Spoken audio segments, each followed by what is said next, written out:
Okay, let's unpack this. Welcome to the deep dive. Today, we're diving into a skill that feels uh, incredibly basic, like something we should just know how to do, right? Hmm. Yet it's a major source of anxiety for so many people, especially when, navigating conversations in English. We're talking Oh, about mastering small talk. it's so true. And the source material we're digging into today is, well, it's fantastic for tackling this head on. It's a detailed guide specifically created for English language learners, Oh, designed to kind of demystify that initial hurdle of just starting a conversation. right. So our mission here is to really pull out the, let's call them the golden nuggets from this guide, the most practical, actionable strategies, Yeah. so that you, our listener, can walk away feeling genuinely more confident and more natural the next time you need to talk to someone new in English. Because that feeling, that moment where you want to connect, but you just freeze, not sure how to even open your mouth. Oh, yeah. Been there. Or maybe you manage a few words, but then stumble trying to respond. Right. It's universal, isn't it? But it Yeah. doesn't have to, dominate your interactions. And the guide makes a really critical point right up front.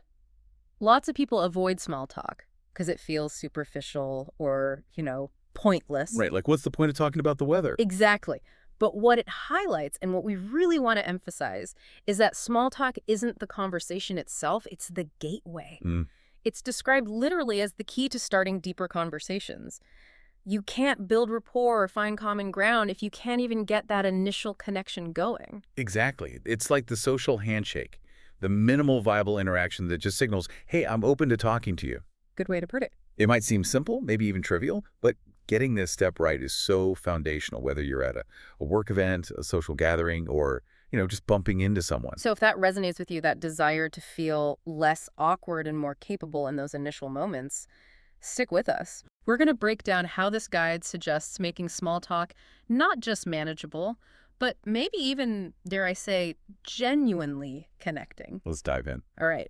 So the first major piece this guide tackles is arguably the biggest hurdle, simply starting the conversation. Yeah, the first step. You see someone you might want to talk to, maybe a colleague you haven't met or someone across the room at a party, and the anxiety just hits. Mm-hmm.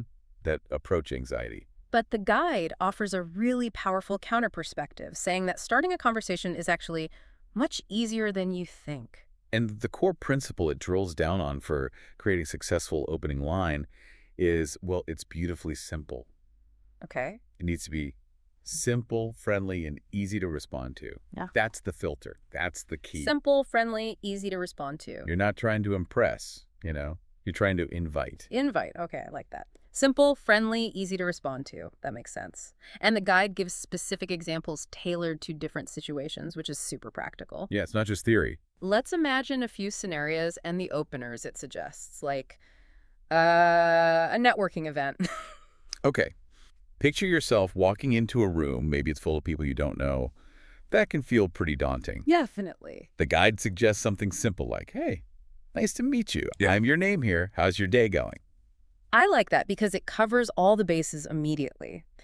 You initiate, you introduce yourself clearly, Mm. and then you ask that classic gentle question, how's your day going? Almost everyone has a ready answer for that, even just, good, thanks. Right. It puts zero pressure on the other person. Yeah. Zero. Yeah. It's the equivalent of just a social nod and a smile, basically. It opens the door without demanding anything heavy. Okay. Another great one for that same networking context is, hi, I'm your name. So what brings you to this event? Oh, that's smart. It immediately leverages the shared context you're both there for a reason. Exactly. Asking what brings you here gives the other person an easy way to talk about their work, maybe their goals, who they hope to meet. It's an open question that invites a bit more detail if they want to give it. And it's perfectly natural, isn't it? You're genuinely curious about their connection to the event. Yeah. Or if you happen to know you have a mutual acquaintance, the guide suggests, hey, you know John too. How do you guys know each other? This is fantastic if you can use it. It taps into an existing social link right away. Yeah, that instant connection. People are generally comfortable talking about how they know someone, and it instantly creates a point of connection between you and the other person through that third party. Right. It feels less like talking to a complete stranger and more like, I don't know, finding a shared branch on a social tree. Absolutely. It provides a natural starting point that you both already have access to. Now let's switch gears completely. Imagine you're at a party, different vibe, maybe a bit more relaxed. Okay, party time. The guide offers something like, "This place is great. Have you been here before?" Simple observation, simple question. You're commenting on the shared environment in a positive way and asking a question that's easy to answer with a yes or no, or maybe a short first time. It's like low investment for both people. Very low investment. Or connecting through the host, kind of similar to the networking example. "So how do you know, Sarah?" Classic party question. Everyone is there because of the host, or someone who knows the host, usually. Right. It's expected, easy to answer, and it can reveal interesting links you might share, like, oh, we work together, or we went to college together. Yeah, which can then open up. Which can open up whole new conversational avenues right there. Exactly. And I love this next one from the guide because it's immediately positive and specific. "I love your jacket. Where'd you get it?" Yes. The genuine compliment opener. It's not generic. It points to something specific the person chose to wear or have with them. Something they chose. Yeah, it's flattering, and it gives them an easy opportunity to share a little story, maybe about where they bought it or who gave it to them. It starts the interaction on a really warm note. People generally light up when you notice and appreciate something about them, you know? And a compliment on an object is a very non-intrusive way to do that. Good point. Now, what about somewhere totally casual, like waiting in line for coffee, sitting at a park, that sort of thing? The guide has examples for that too, like, Right. wow, this place is always busy. Do you come here often? Again, commenting on a shared immediate experience, the busyness of the place. Right. And then a simple question about their routine. It's very low pressure and context specific. It only makes sense if you're in a place that is often busy. True. Or tapping into the sensory experience. That coffee smells amazing. What did you order? Perfect coffee shop talk. Yeah. It's right there in the environment. They can just name the drink, or they might tell you why they like it, or maybe even ask what you're getting. It's focused on the immediate shared activity. Very easy. And another compliment, one that works pretty much anywhere. I love your backpack. It looks really cool. Where did you get it? Just like the jacket compliment. It's specific, it's positive, and it invites a simple response about the object itself. These kinds of openers are gold, really. Why gold? Because they show you're observant and friendly without being like overly intense or too personal right off the bat. Okay, that makes sense. What really stands out about all these examples from the guide is how they embody that core principle you mentioned. Yeah. Simple, friendly, and easy to respond to. Exactly. They hit all three. They're not complex sentences, they don't require deep thought from the other person, and they are naturally embedded in the specific situation you're in. Right. They are designed to just lower the barrier to entry for both sides. They signal your willingness to connect, and they give the other person an easy out if they're not up for talking, or, an easy hook if they are. And this is where the guide brings it back to you, the listener. By having these simple, friendly openers in your toolkit, ready to go. Yeah, having them ready. It makes the act of starting a conversation feel so much easier for you. You don't have to invent something brilliant or clever on the spot. You just need to choose the most appropriate, simple line. It transforms that moment of potential paralysis into just a moment of action. You have a script, not in a rigid sense, but a basic structure that lets you initiate. Okay, fantastic. Yeah. So we've got the door open with one of these great openers. The initial, maybe slightly awkward, few seconds are handled. Now, the conversation needs to go somewhere. What do we talk about after, how's your day going? Or how do you know Sarah? The pivot, yes. Yeah. This is where the guide moves into identifying the best small talk topics. Okay. It frames these as topics that are light, easy, and universal. Essentially, your safe zone. These are the topics that can work in almost any situation with almost anyone you're meeting for the first time. Universal topics, so things everyone can potentially weigh in on or has some experience with. Exactly. Think of them as common ground presets. The guide lists some reliable ones. First up, the absolute classic. Don't tell me. The weather. The weather. You got it. It sometimes feels like such a cliche, but I have to admit, it really does work, doesn't it? It works precisely because it's universally experienced, it's constantly changing, and it's completely impersonal. True.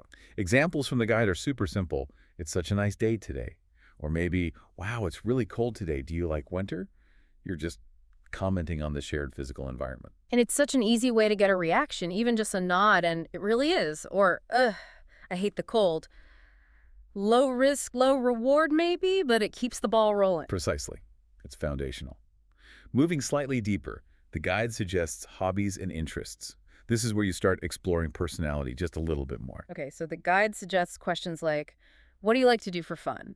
Or have you been into any new hobbies lately? These are great because they invite the other person to share something they're passionate about if they choose to. Right, no pressure. They can give a short general answer like, oh, I like reading. Or if they're really into something, they might light up and tell you all about, I don't know, their model train collection. Ha!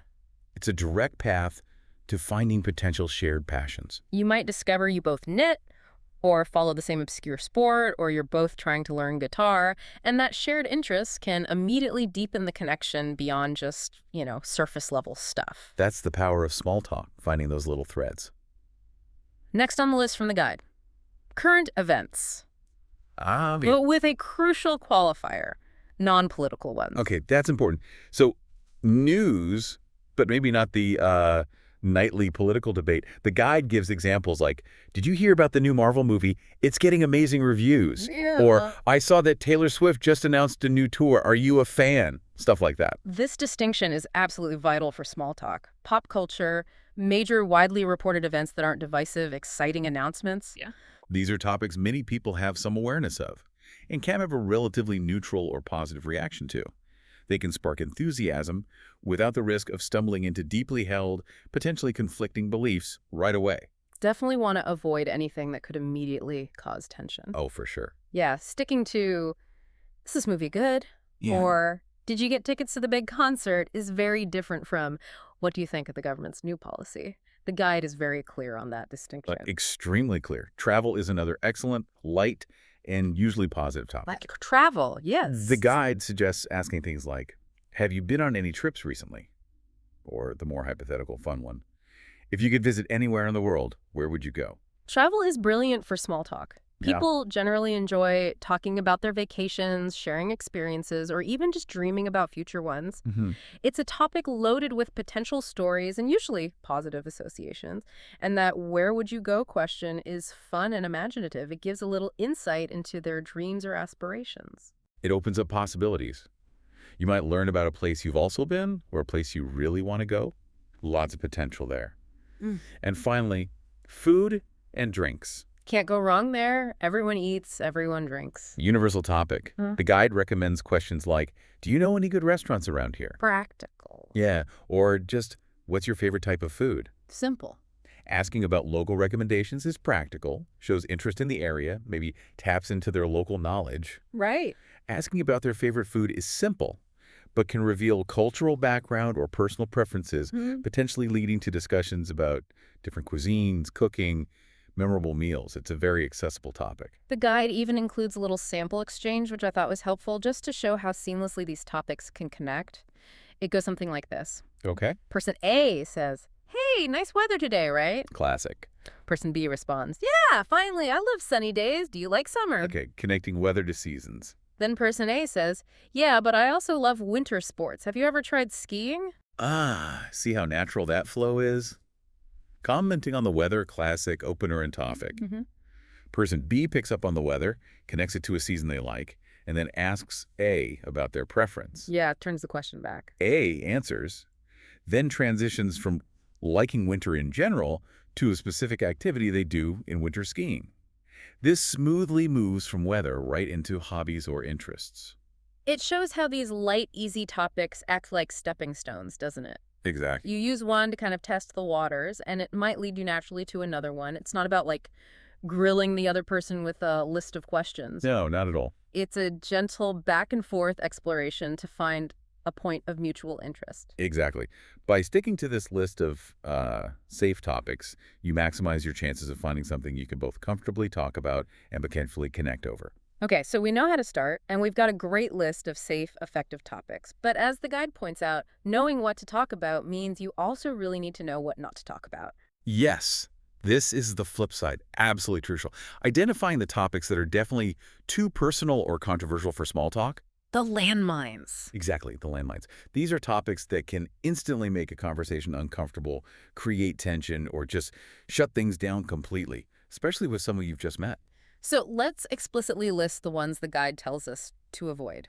First up, politics. And the example question it gives is pretty blunt.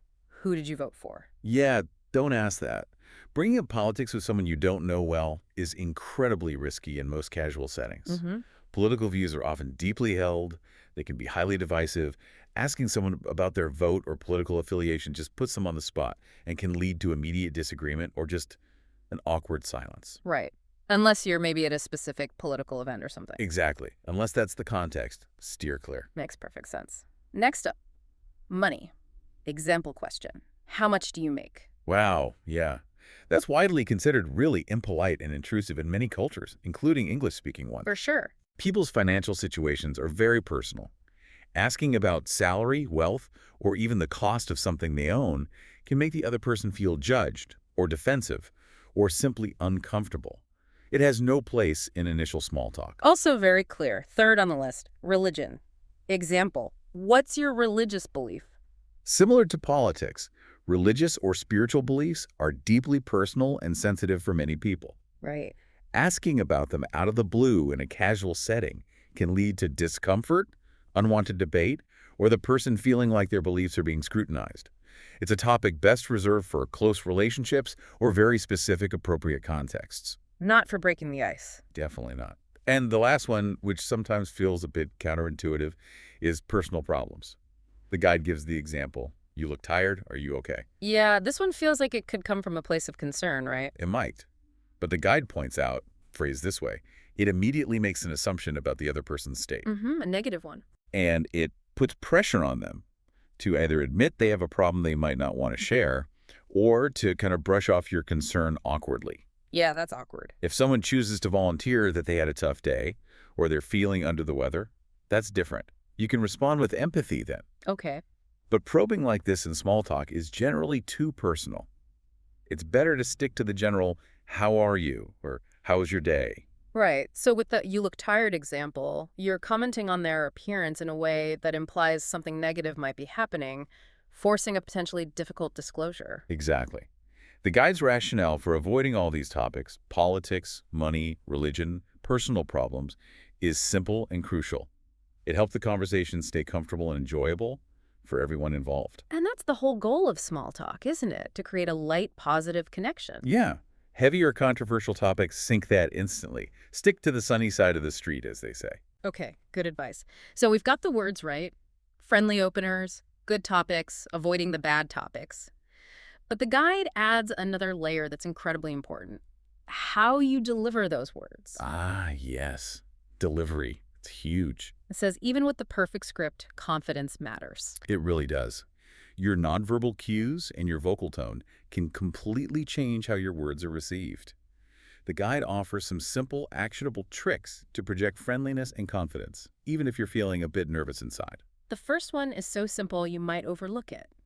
Smile when you speak. It sounds obvious, doesn't it? Yeah. But think about the impact. Smiling automatically makes your voice sound warmer, lighter, more approachable. Yeah, you can kind of hear a smile. You really can. It sends a visual signal of friendliness before you even say a word, and it carries through into your tone. It's like putting a little sunshine into your voice. And it often gets a smile back, which creates a nice positive feedback loop immediately. Next, use open body language. Okay, what does that mean exactly? The guide explains. This means having relaxed shoulders, good posture, not crossing your arms tightly across your chest. Right. Think about what closed body language communicates. Being guarded, maybe uncomfortable, not really open to interaction. Open body language does the opposite. Okay. It makes you look more confident, more relaxed, and receptive to conversation. You look like you're ready to engage, not retreat. It's like you're physically signaling, I'm comfortable being here and talking to you. Exactly. And related to that openness, maintain eye contact. This one can be tricky for some people. It can, but the guide calls this showing interest and engagement. When you look someone in the eye, appropriately, of course, not like staring intensely, Not creepy staring. you signal that you are focused on them, that you're listening, and that you value the interaction. It helps build a sense of connection and presence. It shows you're really there in the conversation. It can feel a little intense if you're not used to it, I guess, but practicing comfortable eye contact makes a huge difference in how engaged you appear. Definitely. And finally, use a friendly tone of voice. So not sounding bored or robotic. Exactly. Avoid a flat or monotone delivery. Infuse your voice with some warmth. Vary your pitch a little bit. sound interested, sound pleasant. Hmm. A friendly tone just makes the conversation more enjoyable for the listener and conveys your personality better. Makes you sound, well, friendly. These might seem like small details, smiling, posture, eye contact, tone, but the guide really emphasizes that practicing these physical and vocal techniques is incredibly powerful Yeah. because confidence makes small talk feel more natural and fun. It's not just about having the right words, it's about delivering them in a way that makes both you and the other person feel comfortable and positive. And the great thing is, even if you're practicing these consciously at first, like reminding yourself to smile or to uncross your arms, the act of doing them can actually start to make you feel more confident over time. Oh, interesting. Fake it till you make it, kind of. Sort of. You get positive reactions from people because you seem more approachable, and that positive feedback builds genuine confidence. It becomes a cycle. Absolutely. So bringing it all together, this guide really boils down the key to mastering small talk to 3 core actions, right? What are they? It says, start with a friendly opener, pick an easy topic, and speak with confidence. That's the simple formula, but like we've discussed, within that simplicity lies a lot of practical wisdom and technique. We've really covered the essentials today, pulling out the core strategies from this guide on making small talk in English actually work for you. Yeah, hopefully it feels less mysterious now. If you've ever felt that apprehension, that awkwardness in starting a conversation or keeping it going, just remember the points we've discussed. These techniques are designed to give you the tools to feel more natural, more confident, and genuinely more friendly in those moments. We talked about having those simple, easy to respond to openers ready, whether you're networking, socializing, or just, waiting for a bus. Yeah. Asking about their day, how they know the host, or giving a specific, genuine compliment. And we explored the safe, universal topics that act as your conversational playground. Weather, Always weather. hobbies, non-political current events, travel, and food. Your go-tos for finding those easy connection points. Just as important, we identified the conversational no-go zones, politics, money, religion, and overly personal problems. Right. Knowing what to avoid is key. Because avoiding these ensures the interaction stays light and positive, which is the whole point of small talk. And finally, we stressed the power of delivery, those simple physical and vocal cues. Smiling, Makes a huge difference. using open body language, maintaining comfortable eye contact, and speaking with a warm, friendly tone. These amplify your words and make you appear more approachable and self-assured. They really do. It's the whole package. Now, the guide doesn't just give you the information, it actually challenges you to use it. It offers a simple process for you, our listener, to put these strategies into practice, like starting right now. Yes. I love this part. Step 1. Just commit to starting one conversation using one of the openers we discussed today. Just one. Just one to start. This could be with someone easy first, like a friend or a colleague you know casually. Or maybe push yourself just a little with someone new, like striking up a chat with the person next to you while you're waiting in line. Okay, step 1, initiate. What's step 2? Step 2. Once you've started, pick a topic from that best topics list we went through. Weather, hobbies, whatever feels right. Try to keep the conversation flowing naturally for just a minute or two. Use follow-up questions based on what they say. If they mention they like hiking, Right, which is a hobby. ask, oh, where do you like to go? Or have you been on any good hikes lately? Yeah. Connecting maybe to travel or just showing interest. Got it. Has follow-up questions. And step 3. Step 3, and this is crucial for learning. After the conversation, take a few moments to reflect. Don't judge yourself harshly. Just observe. Okay, observe what? Like, was using the opener easier than you expected? Which topic did you try? And how did the other person seem to react? Did it feel like it flowed okay? What's maybe one small thing you could try differently or improve next time? That reflection turns every attempt into progress, doesn't it? Regardless of the outcome. Exactly. It's not about being perfect. It's about practicing and learning from each little interaction. Okay, great challenge. Yeah. Now, while today was all about getting the conversation started and keeping it light and comfortable, The crucial first steps. the guide also touches on what happens next, right? When a connection is made and you want to move beyond just surface level chat. Yeah, because small talk isn't the end goal, usually. It's the beginning. Right. Real connection often involves sharing your own thoughts and reactions, agreeing, maybe disagreeing politely, expressing your perspective. Exactly. Knowing how to move from nice weather, huh, to something like, here's what I think about a relevant, maybe slightly deeper but still safe topic, or, oh, I see your point, but I actually feel that's the next layer. So navigating opinions. Navigating opinions. Yeah. Agreeing, disagreeing politely, sharing your thoughts confidently. And the guide actually moves into this next, discussing how to express your opinions clearly and confidently in English. Mm. So maybe something for you, the listener, to look out for what comes next will likely build directly on these small talk skills, teaching you how to share your views naturally and how to navigate those moments of agreement and disagreement politely but assertively. Small talk is the essential foundation, though. It's the first step to unlocking those potentially more meaningful interactions. So definitely take that challenge. Yeah. Try using one of these openers and topics today or this week.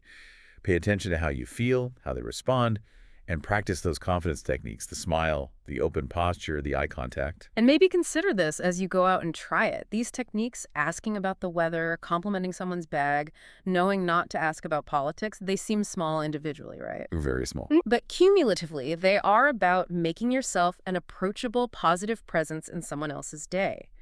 They aren't just rules for polite conversation, they are tools for weaving yourself into the social fabric, Nice way to put it. for creating these micro moments of connection that can potentially lead to unexpected friendships or opportunities or simply richer interactions with the people around you. So the question is, how might mastering these small steps pave the way for something truly big in your life? That's a great thought to end on. Keep practicing, keep connecting, and try to enjoy the process. See you next time.